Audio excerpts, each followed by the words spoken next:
Let's go. Mga dito katamba sa Ayala. So marami na rin ditong mga kababayan natin. Meron na rin fire volunteer doon, truck. So, tumatakbo. Ano meron dyan? Diyan na tayo sa baba. Takbo na rin tayo dito.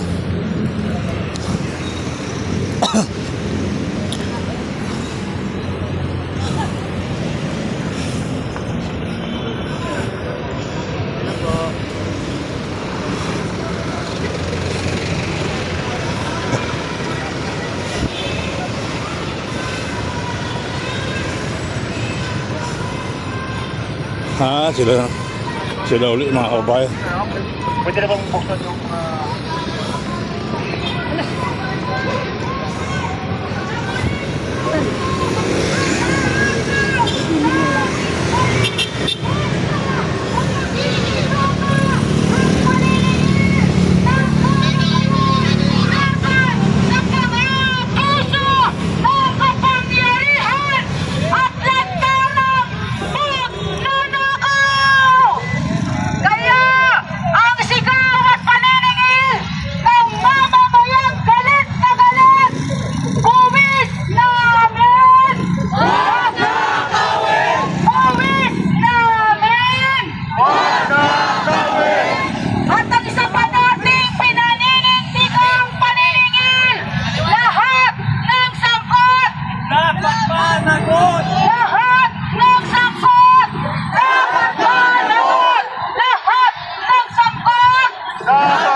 Kiko, shout out sa'yo Kiko.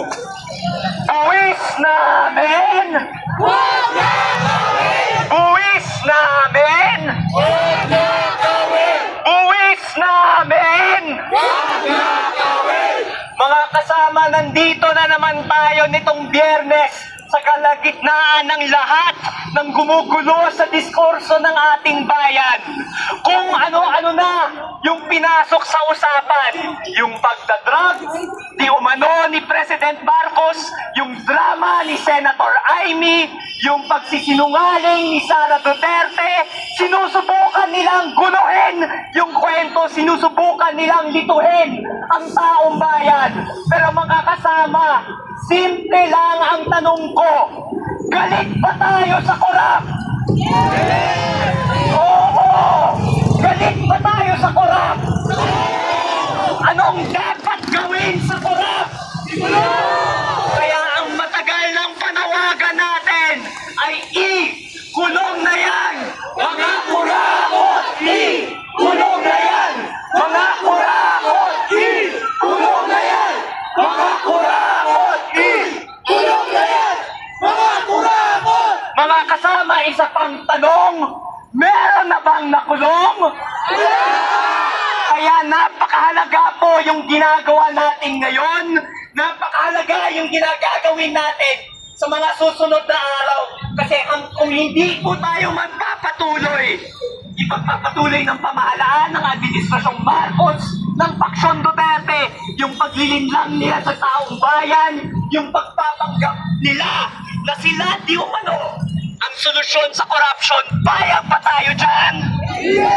Kasi ang solusyon sa corruption ay tayo rin. Taong bayan yung namumuno sa laban ng korupsyon. Taong bayan ang hindi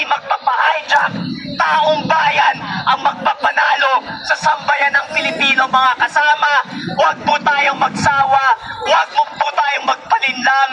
Tuloy-tuloy po ang ating pagkikilos protesta hanggang November 30 sa EDSA People Power Monument at sa mga susunod na araw hanggat hindi pa natin nakamit yung walang sawa nating sinisigaw na kulong na yang mga kurakot!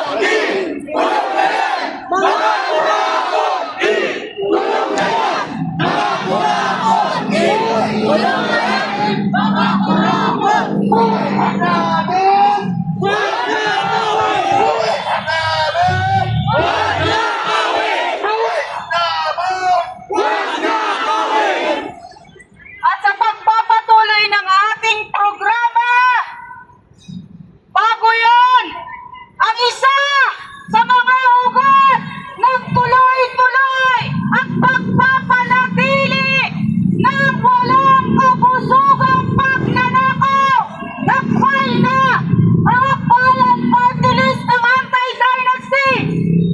Isa sa mga dahilan ng pagpapanatili ng kapangyarihan at pinaka-rason ng lintik na pagnanakaw at korupsyon na nasaksihan natin na pumapatay ng libo-libo nating mga kababayan. Balikan natin ang halos malusaw na buhay at kabuhayan ng Cebu. Kaya ang ating sigaw, Dinastia! Wakasan! Wakasan! Dinastia! Wakasan! Wakasan! Dinastia! Wakasan! Wakasan! Galit na galit ang mga magaganda nating tita sa Makati dahil kinakagat na ang bawat araw ng konsensya at paniningil ng pamumuot ng sambayanang Pilipino na araw-araw may nililibing na kababayan tuwing papatak ang ulan, tuwing babagyo, nakaamba ang kamatayan. Kaya ang ating sigaw sa korupsyong nakamamatay, buwis namin! Huwag nakawin! Buwis namin! Huwag nakawin! At sa ating pagpapatuloy, tatawagan natin ang isa sa mga nagpapatuloy sa bawat harap ng tradisyon ng kilos protesta ng Ayala, si kasamang Marty Mapasuplido mula sa Makati Village Council.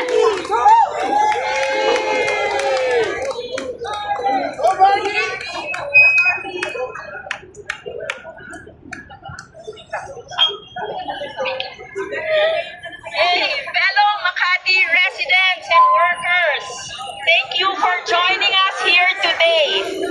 This gathering is most significant because on these streets 40 years ago, Makati took a stand and showered our rallies with yellow confetti of protest. And it is most critical because a lot of the stolen money comes from the taxes we pay. So we stand here united by a common purpose to end the corruption that has robbed our children of quality education and destroy the lives and homes of those swept away by the floods. So tonight, we bow our heads in prayer for those killed by the ghost projects of Typhoon Tino and Juan, but we also say the Filipino people deserve better. We call on the ICI and the Office of the Ombudsman to fully expose all individuals, both private and public, involved in the corruption. The Senate and Congress must immediately suspend all implicated senators and congressmen, freeze their assets, and stop them from traveling. The investigations must also include the abuse of confidential intelligence funds by SARA. Fourth, Congress and Senate must not allow budget inversions for ayuda that are clearly used for patronage politics. And fifth, to ensure that this systemic corruption ends, government must pass legislation that prohibits political dynasties. So to every Makati worker, student, resident here today, remember, it's a tax deduction from our salary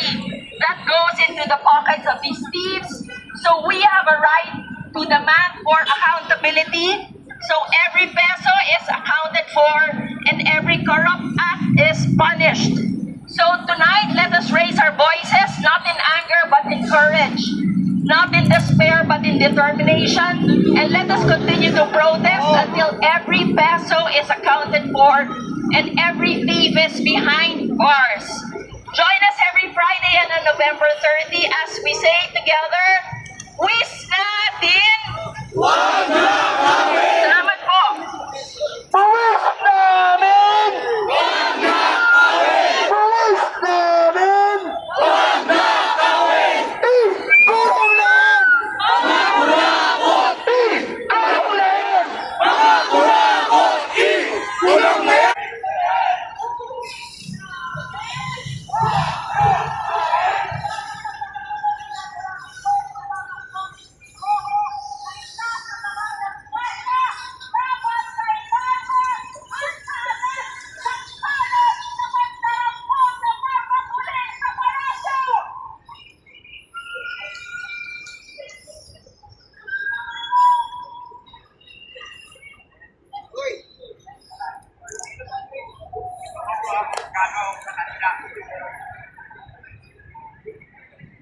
Makikita natin na noong mga huling araw ay tumitindi ang away ng pwersa ng kadiliman at ang pwersa ng kasamahan.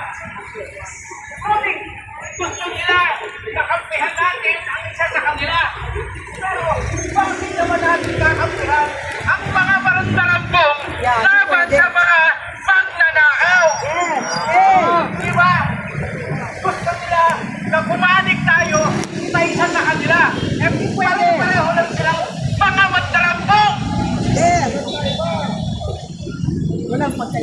Tayo po ngayon ay nandito upang sabihin sa kanila, hindi tayo kakampi sa kahit sino sa kanila.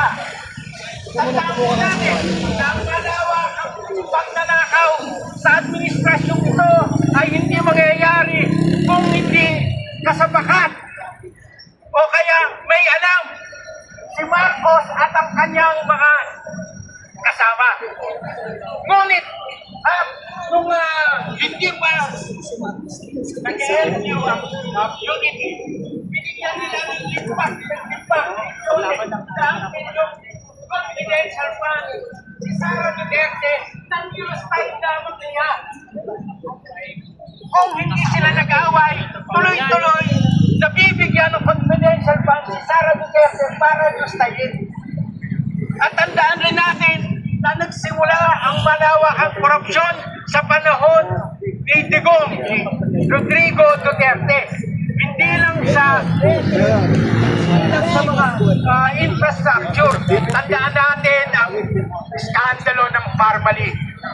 Tandaan natin ang skandalo ng Parmalee. Tandaan natin na nung pandemic, pinili tayong magsuot ng face mask. Ng face mask, na face shield. Natatandaan nyo ba? Naglalakad tayo dito, naka-face shield, kung minsan umuulan, kung minsan mainitang araw. At yun ay dahil sa ang manufacturer ng face shield ay kanilang tampon at pinagkakwa